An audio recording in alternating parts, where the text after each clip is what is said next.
Hello student, welcome back to the class of science. I am Asifa Jamil. Last class हम लोग basic chemistry हम लोग solve कर रहे थे और उसमें हम लोग बहुत सा पढ़ लिए थे। एटॉमिक नंबर पढ़ लिए थे, वैलेंसी हम लोग देख लिए थे, वैलेंसी कैसे निकलता है, किसको हम लोग एटम बोलते हैं, किसको हम लोग मेटल बोलते हैं, किसको हम लोग नॉन मेटल बोलते हैं, वैलेंसी क्या होता है, मेटल इलेक्ट्रॉन को लूज करेगा एक्सेप्ट करेगा, सारा हम लोग पढ़ चुके हैं। क्लियर? तो आज हम स्टार्ट करने जा रहे हैं क्लास 9 का first chapter, that is matter in our surrounding. समझ में आया? तो हम एक क्लास साइंस का अपलोड होगा और एक क्लास मैथ्स अपलोड होगा।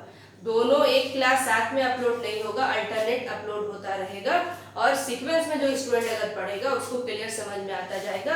अगर बीच से छोड़ो, जो टॉपिक वाइज अगर खोजोगे तो वैसे नहीं समझ में आएगा। इसलिए जिस लेक्चर से हम पढ़ाए, क्योंकि आज बेसिक लेक्चर हम लोग हो चुका है, आज स्टार्ट करने जा रहे हैं तो स्टार्टिंग से पकड़ लो। क्लियर? तो आज स्टार्ट करने जा रहे हैं मैटर इन आवर सराउंडिंग। क्या करने जा रहे हैं? Matter in our surrounding. नाम से ही दिख रहा है हम लोगों का, मैटर इन आवर सराउंडिंग।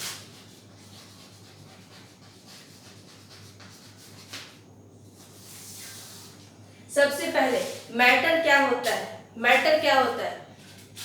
कोई भी चीज, एनीथिंग विच ऑक्युपाई स्पेस, कोई भी चीज जो स्पेस को ऑक्युपाई करे और उसके पास मास हो। Clear? Anything which occupy space and have मास, कोई भी चीज जो स्पेस को ऑक्युपाई करे और उसका कुछ ना कुछ मास हो, कुछ भी मास हो, उसको हम लोग क्या बोलेंगे? मैटर। क्लियर? तो पहले मैटर की डेफिनेशन एक लाइन में लिख लो। एनीथिंग, एनी सब्सटेंस लिख लो या फिर एनीथिंग लिखो। Anything which occupy space and have mass are called matter. Clear? कोई भी चीज जो हम लोग के आसपास हो, जैसे हम क्या करें, कुछ स्पेस का कुछ सराउंडिंग का स्पेस को ऑक्युपाई हम किए हुए, ये सराउंडिंग है, सराउंडिंग के कुछ स्पेस को हम ऑक्युपाई किए हुए और मेरा कहीं ना कहीं कुछ मास है, तो हम क्या हो गए? मैटर। कोई भी चीज, जैसे मान लो ये चौक क्या हो गया? ये चौक क्या, कहीं ना कहीं ये स्पेस ऑक्युपाई किया हुआ है और इसका कहीं ना कहीं मास होगा, ये तुम्हारा क्या हो गया? मैटर। कोई भी चीज अगर तुम सोचते हो, उसमें वो क्या हो जाएगा? मैटर हो जाएगा। जैसे इसका एग्जांपल हो गया, जैसे मान लो ये चौक का एग्जांपल दे दिए, हम अपना एग्जांपल दे दिए। कोई भी चीज, एनीथिंग जो स्पेस को ऑक्युपाई करे और उसके पास वो मास कंटेन करे, वो क्या हो जाएगा? मैटर। क्लियर? तो इसमें एक दो पॉइंट अभी हम और पढ़ेंगे। एक होता है फिजिकल चेंजेस, एक होता है केमिकल चेंजेस। फिजिकल चेंज और केमिकल चेंज इस चैप्टर में हम लोग को जो पढ़ेंगे वो आई थिंक कि केमिकल चेंजेस पे फोकस करेंगे ना। हाँ, केमिकल चेंजेस नहीं, फिजिकल चेंजेस शायद देखेंगे। तो दो चीज होता है, एक होता है फिजिकल चेंजेस, एक होता है केमिकल चेंजेस। फिजिकल चेंजेस ये हम लोग 7th क्लास में पढ़ चुके हैं, physical changes and chemical changes. Physical changes क्या होता है? जब रिएक्ट होने के बाद कोई भी नया प्रोडक्ट नहीं बने, जो नया प्रोडक्ट नहीं बना है, जैसे एग्जांपल हो गया तुम्हारा stretching of rubber. Stretching of rubber क्या होगा? तुम्हारा फिजिकल चेंज। जब हम लोग रबर को अगर हम लोग खींचते हैं, फिर हम लोग उसको छोड़ेंगे तो वो क्या होगा? अपने ओरिजिनल पोजीशन पर आ जाता है। ये तुम्हारा क्या हो गया? Physical changes. इसका और एग्जाम्पल तुम्हारा हो जाएगा कटिंग ऑफ पेपर। क्लियर? ये तुम्हारा फिजिकल चेंज हो जाएगा। मेल्टिंग ऑफ आइस, ये फिजिकल चेंज हो जाएगा। इवापोरेशन ऑफ वाटर, सारा क्या हो जाएगा? Physical change. ये क्लास 7 का ही बता रहे हैं अभी हम, ठीक है, क्योंकि यहाँ पे फिजिकल चेंजेस और केमिकल चेंजेस का नाम यूज किया, इसलिए हम बता रहे हैं। फिजिकल चेंजेस यानी उसको हम लोग ओरिजिनल पोजिशन पे ला सकते हैं, यानी उसको रिवर्सेबल हो जाता है। वो चेंज हो, ऐसे मान लो वाटर क्या बना? आइस। फिर आइस क्या हो सकता है? उसको क्या करो?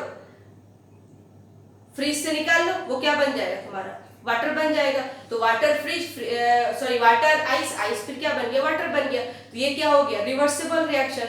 और जो रिवर्सिबल रिएक्शन होता है उसको हम लोग क्या बोलते हैं, physical changes. Clear. Stretching of rubber से हम लोग खींचे तो ये क्या हो गया, अपना स्टेट चेंज किया, सॉरी अपना फिजिकल स्टेट चेंज किया, फिर इसको क्या करो, ओरिजिनल पोजीशन पे ले आओ, अपना स्टेट ओरिजिनल स्टेट पे आ जाएगा। ये तुम्हारा क्या हो जाएगा, फिजिकल चेंजेस। केमिकल चेंजेस में क्या होता है कि रिएक्शन करने के बाद कोई नया प्रोडक्ट बनता है। फिजिकल चेंजेस में कोई नया प्रोडक्ट नहीं बनेगा, केमिकल चेंजेस में नया प्रोडक्ट बनता है और वो इरिवर्सिबल होता है, यानी वो दोबारा से ओरिजिनल स्टेट में नहीं आता है। इसका तुम्हारा एग्जाम्पल हो जाएगा बर्निंग ऑफ पेपर। दूसरा तुम्हारा एग्जाम्पल हो जाएगा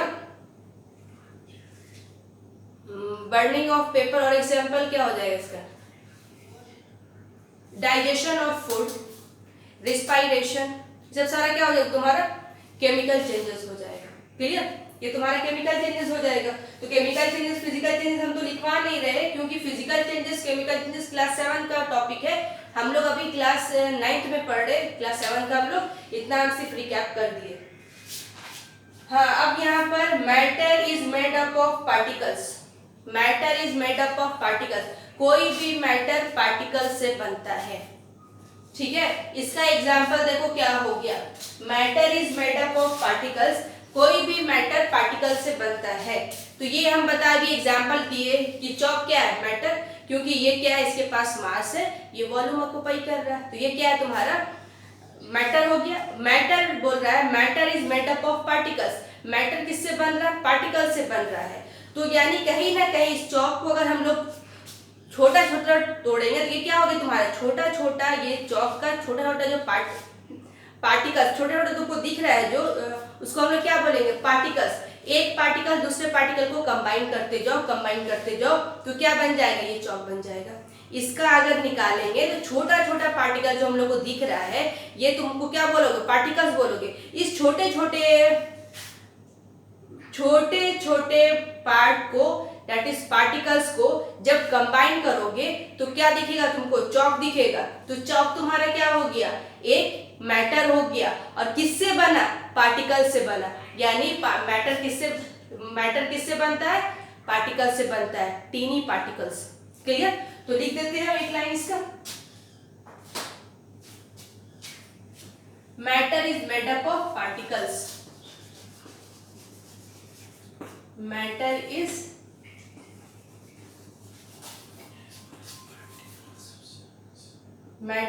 made up of particles.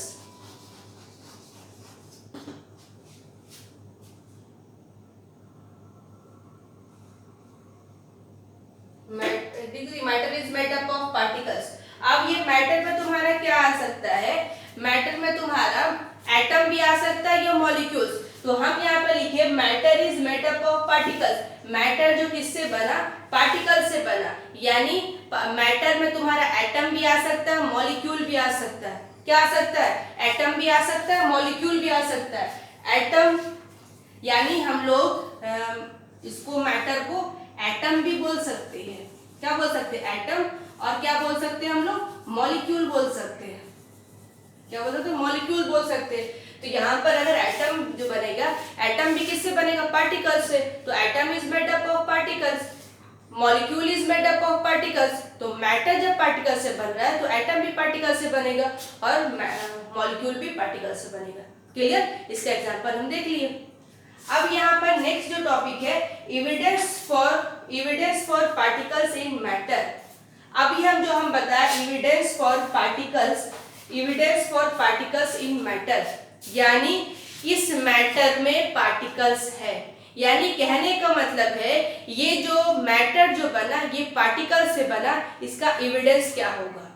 ठीक है, यानी evidence of particles in matter, matter में पार्टिकल्स का एविडेंस के बारे में हम लोग को पढ़ना है, एग्जिस्टेंस के बारे में हम लोग को पढ़ना है। क्लियर, समझ में आया। ये हम बता रहे हैं, ये ध्यान से देखना, समझना कि ये जो मैटर जो है किससे बन रहा है, पार्टिकल से बन रहा है। तो मैटर जो है पार्टिकल से बन रहा है, तो इस मैटर में पार्टिकल्स का एविडेंस बताओ। यानी पार्टिकल्स एग्जिस्ट करता है कि नहीं। ठीक है, तो इसका एविडेंस पढ़ने के लिए सबसे पहला एविडेंस जो देता है example, dissolving a solid in liquid. किसी भी सॉलिड को जब हम लोग लिक्विड में डिसॉल्व करें, इसका अच्छा एग्जांपल है मैग्नीशियम पर मैग्नेट, सॉरी पोटेशियम पर मैग्नेट। पोटेशियम पर मैग्नेट किसी भी शॉप में मिल जाएगा।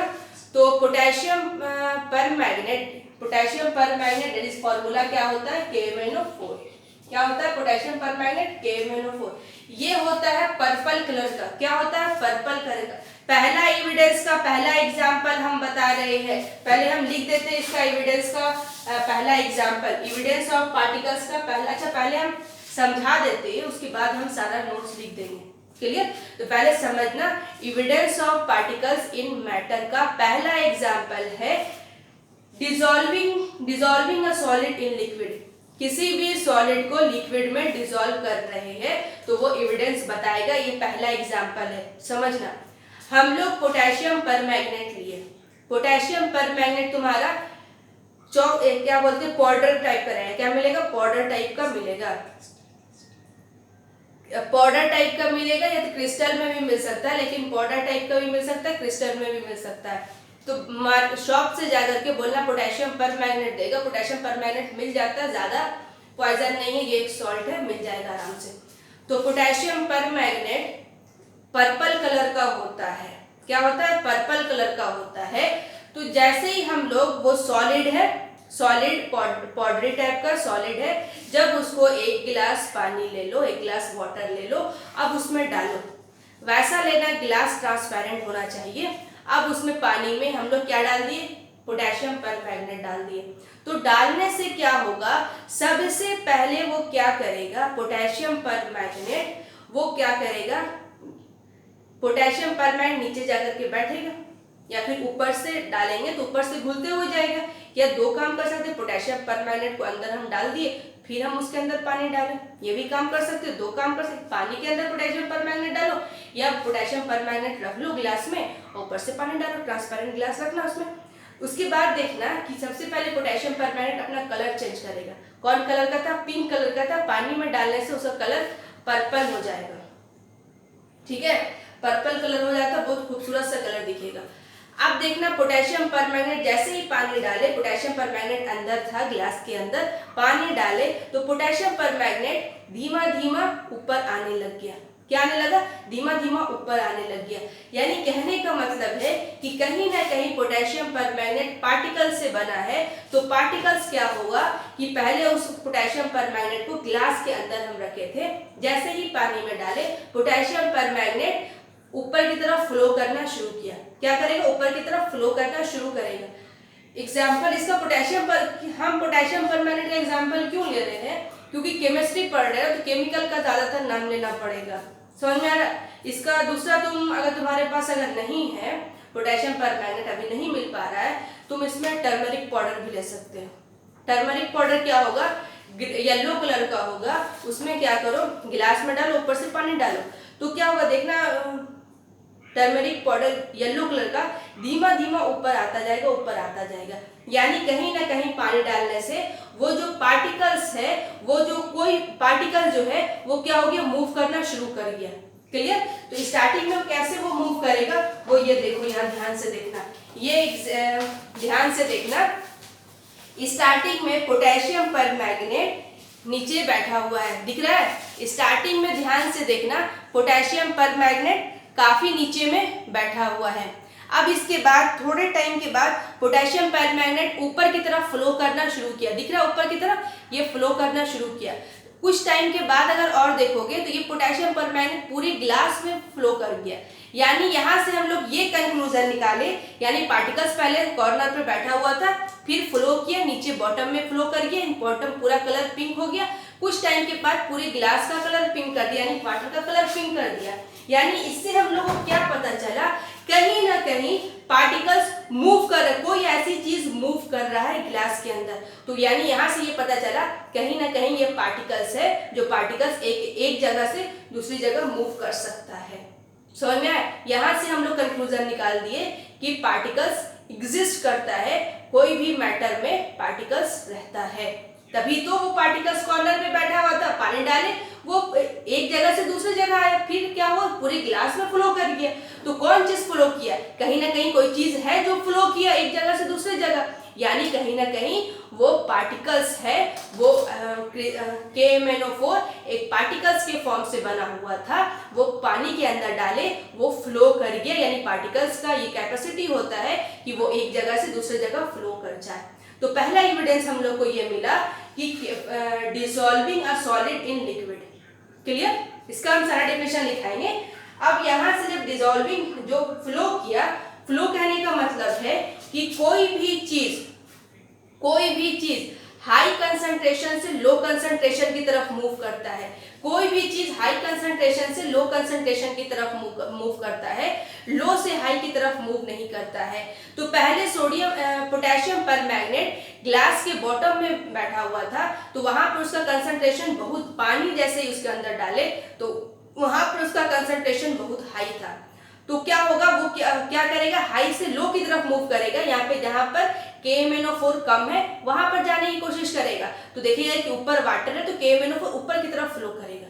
समझ में? इससे ये पता चला कि कोई भी पार्टिकल्स मूव करता है, वो कैसे मूव करता है, high concentration to low concentration. कोई भी चीज हाई कंसंट्रेशन से लो कंसंट्रेशन की तरफ मूव करता है। अगर वो लिक्विड के फॉर्म में है, इसको high concentration to low concentration बोलते हैं। जब ये गैस के फॉर्म में होगा, इसका नाम चेंज हो जाएगा। उसको हम लोग क्या बोलेंगे, इसको हम लोग नेक्स्ट क्लास में डिस्कस करेंगे। सबसे पहला ये काम करना, क्योंकि एस चांद ऑलमोस्ट के पास एक चांद होगा, ऑलमोस्ट के पास होगा, और सारे के पास बुक अवेलेबल होना चाहिए। नहीं होगा तो किसी सीनियर से कोशिश ट्राई ये करो कि किसी न किसी तरह से मांग ले। तो ये पहला चैप्टर, ये पूरा थ्रोली पढ़ना, और जब तक थ्रोली नहीं पढ़ेंगे तो हम लोग का कंसेप्ट क्लियर नहीं होगा। क्योंकि हम जब नोट्स लिखवाएंगे ना, हम जब बताएंगे और लिखवाएंगे, वो हम सारा पॉइंट नहीं लिखाते।